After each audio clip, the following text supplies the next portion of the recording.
এই পর্যায়ে আমরা কয়েকটি প্রশ্নের উত্তর শুনবো। এর মাধ্যমে ইনশাআল্লাহ আমাদের আজকের প্রোগ্রাম শেষ হবে। এরপরে সালাতুল ইশা জামাত হবে ইনশাআল্লাহ।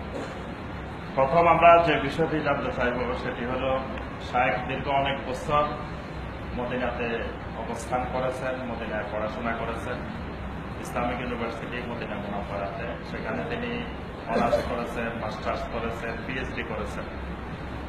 তো আমাদের কাছে অনেকেই এই বিষয়ে জানতে চান যে মদিনার ওলামায়ে কেরামদের ব্যাপারে আমাদের দেশে এখন বিভিন্ন রকমের কথাবার্তা আমরা শুনি। বলা হয় যে মদিনার আলেমদের জ্ঞান নাই, কেউ কেউ বলেছে মদিনার আলেমরা কিছু জানে না, বাংলাদেশের আলেমেরা এই সব জানে, বাংলাদেশের আলেমেরাই অনেক বড় বড় আলেম। তো শায়েখ তো মদিনার অনেক ওলামায়ে কেরামদের সাথে শায়েখের দেখা হয়েছে, তাদের থেকে পড়াশোনা করেছেন। মদিনার ওলামায়ে কেরামদের থেকে আমরা মূলত যে সহিহ আকীদার কথা বলতেছি, আমরা তো এটা মদিনা থেকেই পেয়েছি। তো শায়েখের কাছে প্রথমে জানতে চাইব যে মদিনার যে ওলামায়ে কেরাম আছেন বর্তমান, তাদের এলমি অবস্থান কি, সেটা একটু আমাদেরকে প্রথমে ধারণা। শুকরান, জাযাকুমুল্লাহ খায়র। অত্যন্ত গুরুত্বপূর্ণ প্রশ্ন করেছেন। তো প্রথম যে কথাটি আমি আপনাদের সামনে বলবো সেটা হচ্ছে, আমরা অনেকেই জানি রাসূলুল্লাহ সাল্লাল্লাহু আলাইহি ওয়াসাল্লাম যেই শহরে হিজরত করেছেন, যে শহরের নামকরণ মূলত রাসূলুল্লাহ সাল্লাল্লাহু আলাইহি ওয়াসাল্লাম হিজরতের মাধ্যমে হয়েছে, মদিনাতুর রাসূল, রাসূলের শহর। মদিনা মানে আপনারা এটা মনে করেন না যে মদিনার নাম, মদিনা শব্দ হচ্ছে শহর আরবিতে, এর নাম হচ্ছে মদিনাতুর রাসূল, রাসূলের শহর। রাসূল সাল্লাল্লাহু আলাইহি ওয়াসাল্লাম হিজরত করার পর এর মর্যাদা বৃদ্ধি পেয়েছে। এই শহরটি মূলত এর মর্যাদা রাসূলুল্লাহ সাল্লাল্লাহু আলাইহি ওয়াসাল্লাম এই বিষয়ের উপর অসংখ্য হাদিসের মধ্যে এর ফজিলতের কথা উল্লেখ করেছেন। একটি দুটি নয়, এটা আজকে রাত নয়, এই রাত সহ আগামী রাত সহ আলোচনা করলেও শেষ হবে না। এই বিষয়ে একটি কিতাব লেখা হয়েছে, ফাদাইলুল মদিনা আন-নববিয়্যা, অনেক বড়, প্রায় 800 পৃষ্ঠার কিতাব। মদিনা বিশ্ববিদ্যালয়ে বিষয়ে তাহকিক হয়েছে। যে হাদিসগুলোর মধ্যে রাসূলুল্লাহ সাল্লাল্লাহু আলাইহি ওয়াসাল্লাম মদিনার ফজিলতের কথা উল্লেখ করেছেন। আমি শুধু একটি হাদিস বলবো, যে হাদিস ইমাম বুখারী রাহমাতুল্লাহ বলেছেন, রাসূলুল্লাহ সাল্লাল্লাহু আলাইহি ওয়াসাল্লাম ইরশাদ করেন, ইন্নাল ঈমানা লা ইয়ারজু ইলাল মাদিনাতি কামা তারজুল হাইয়াতু ইলা জুহরিহা। যে ঈমান এর যে দাওয়াত রয়েছে, দাওয়াত সারা পৃথিবীতে যখন বিচ্ছুরিত হবে, সারা পৃথিবীতে যখন প্রসার লাভ করবে, কিয়ামতের আগে আবার এটি সংকুচিত হতে থাকবে। সারা পৃথিবী থেকে সংকুচিত হতে হতে কিয়ামতের শেষ পর্যন্ত সর্বশেষ ঈমান বর্তমান থাকবে শুধুমাত্র মদিনাতে, আর কোথাও না।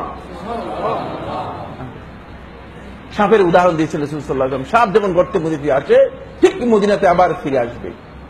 এই হাদিসের ব্যাখ্যার মধ্যে হাফেজ ইবনে বাত্তাহ রাহমাতুল্লাহ আলাইহি, হাফেজ ইবনে রাজব রাহমাতুল্লাহ আলাইহি সবাই উল্লেখ করেছেন, রাসূলুল্লাহ সাল্লাল্লাহু আলাইহি ওয়াসাল্লাম এখানে ইঙ্গিত দিয়েছেন, ইসলামের যে সহি বক্তব্য, সহি ধারা, ঈমানের যে ধারা রাসূলুল্লাহ সাল্লাল্লাহু আলাইহি ওয়াসাল্লাম রেখে গেছেন, সেটা কিয়ামত পর্যন্ত অবিকৃতভাবে বর্তমান থাকবে মদিনাতে শুধু।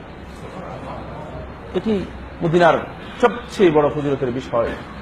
সেই বিষয়টি আমি সাইফুল্লাহ যদি বাংলাদেশ থেকে মদিনাতে না যেতাম, 18 বছর মদিনা ইউনিভার্সিটিতে ছিলাম, যদি মদিনাতে 18 বছর না থাকতাম, তাহলে আমার কাছে উপলব্ধ হতো না, আমি বুঝতে পারতাম না।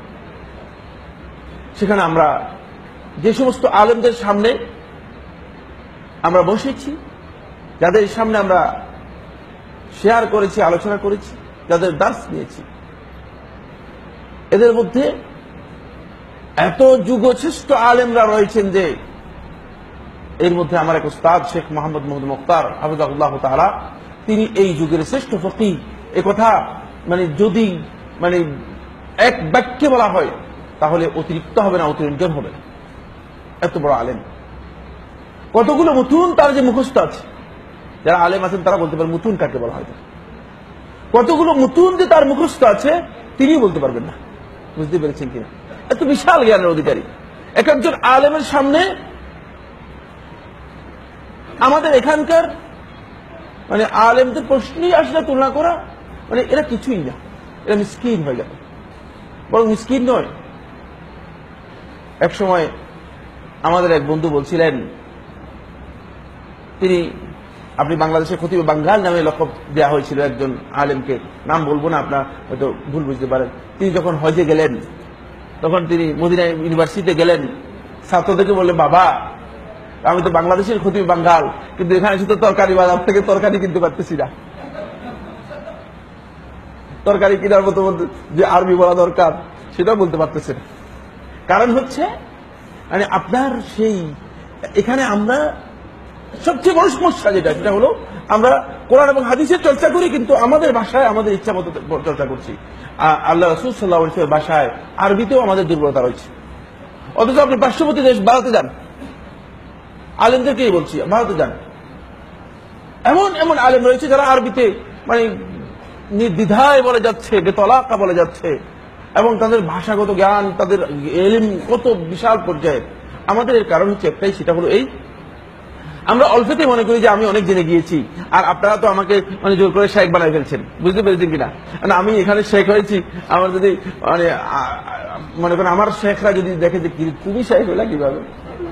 আমাদের এক বন্ধু, আমাদের বাংলাদেশের সবচেয়ে বড় আলেমদের মধ্যে একজন, তিনি বললেন যে এক শেখের কাছে বললেন যে শেখ আমরা আলহামদুলিল্লাহ আমরা 4 ভাই আছি, আমরা 4 ভাই আলেম। না আমার বড় ভাই আলেম, 4 ভাই আলেম মানে কারা কারা আলেম? বলে আমার বড় 3 ভাই আছে, এরাও আলেম। বলছে তারপরে আমিও আলেম। আনতা বড় আলেম, তুমি নিজেও আলেম? মাশাআল্লাহ মাশাআল্লাহ। মানে তিনি আশ্চর্য বোধ করছেন যে তুমি কি বলতেছো, এটা তুমি আলেম। আমার বন্ধুগণ, শেখ বিন বাজ রাহমাতুল্লাহ আলাইহির সামনে বহুবার বসেছি, যেটা হাদিস নয় বলেছেন, আমি সকল প্রচেষ্টা করেও সেটাকে হাদিস বলতে পারি না, হাদিস সাব্যস্ত করতে পারি না আমার তাহকিকে। বুঝতে পেরেছেন কিনা? হাদিসের উপর আমরা তো কিছু বলেছি, ইসলামিক ল এর উপর, ফিকহুল মুকারানের উপর পিএইচডি করেছি মদিনা বিশ্ববিদ্যালয়ে, কিন্তু তারপরেও মানে এই সমস্ত শেখদের জ্ঞানের সামনে মানে একেবারেই তুচ্ছ, কিচ্ছু না, এদের সামনে একেবারেই তুচ্ছ। আমরা মনে করি শুধু দাবি করলেই আলেম হওয়া যায় না, কিন্তু আমাদের মধ্যে একটা মিসকনসেপ্ট রয়েছে, সেটা হচ্ছে এই, আমরা আহলুল ইলমদেরকে আসলে তুচ্ছ জ্ঞান করি, এটা ঠিক না। মদিনাতে অনেক বড় বড় আলেম রয়েছেন। শেখ হাম্মাদ আল আনসারী রহমতুল্লাহ আলাইহি, তিনি হাদিসের অনেক বড় জ্ঞানী ছিলেন। তিনি সরাসরি রাসূলুল্লাহ সাল্লাল্লাহু আলাইহি ওয়াসাল্লাম পর্যন্ত সনদ দিয়ে হাদিস বর্ণনা করতেন। বুঝতে পেরেছেন কিনা? এই যুগে এমন ব্যক্তি রয়েছে যিনি কুতুবে সিত্তার হাদিসগুলোকে তার সনদে, মানে তার নিজের সনদে, যারা আলেম আছে তারা বুঝার কথা, তার নিজের সনদে রাসূলুল্লাহ সাল্লাল্লাহু আলাইহি ওয়াসাল্লাম পর্যন্ত রিওয়ায়াত করে যাচ্ছেন। শেখ মুহাম্মদ হাসান দুদু রাহমাতুল্লাহ হাফিজাহুল্লাহ তাআলা, তিনি নিজের সনদে রাসূল সাল্লাল্লাহু আলাইহি ওয়াসাল্লাম পর্যন্ত হাদিস বর্ণনা করে যাচ্ছেন। সুতরাং মানে না জেনে আপনি আন্দাজে আগাবেন না, ভুল পথে কোনো সময় আগাবেন না। বুঝতে পেরেছেন কিনা? এটা আপনাদের ভুল। কিন্তু আলেমদের রয়েছে, এমন এমন আলেমদের মানে সামনে আমরা উপস্থিত হয়েছি, সত্যিকার অর্থে আমরা বুঝতে পেরেছি। আমরা বাংলাদেশে কিছু পড়ালেখা করে গিয়েছি, পড়ি নাই যেমন নয়, কিন্তু মানে এরপরে আমরা এখন আপনাদের দেখতেছি, আমরা বিভিন্ন মাদারিস বিভিন্ন জায়গায় আমরা ঘুরে দেখেছি যে এর মধ্যে 2 জন লোক পাওয়া যায় না যারা ভালো করে আরবি বুঝে, এলেম তো দূরের কথা। বুঝতে পেরেছেন কিনা? এই জন্য আমরা আফসোস করছি যে আমাদেরকে এলমে চর্চা করতে হবে সবাইকে। আমি একজন তালেবে ইলম, সবাই তালেবে ইলম, এখানে নিজেকে আলেম দাবি করার কোনো দরকার নেই। সবাই সিকার অফ নলেজ, জ্ঞান অর্জন করার জন্য চেষ্টা করব, চেষ্টা করে যাওয়াই হচ্ছে আমাদের মূল কাজ। আল্লাহ তাআলা আমাদের সবাইকে তৌফিক দান করুন।